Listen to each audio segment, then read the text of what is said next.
لیلما دختر 7 ساله از جمله 400 خانواده بیجا شده از ولسوالی دولت آباد فاریاب است که در اثر اصابت راکت بالای خانه‌شان پدرش را از دست داده و با مادر و برادر مریضش در یک خیمه کهنه در شهر شبرغان زندگی می کند.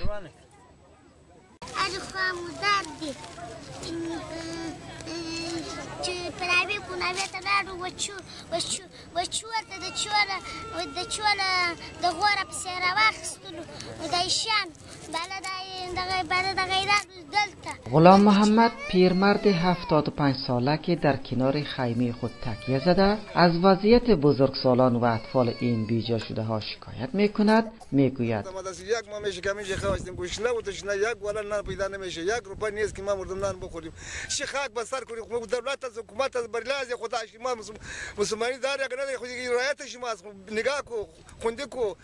موجودیت آلودگی هوا، استفاده از پلاستیک برای سوخت و نبود غذا و پوشاک از مشکلات عمده این بیجا شده هاست که کودکان و بزرگسالان این خیمه نشینان را با خطر مرگ مواجه ساخته است.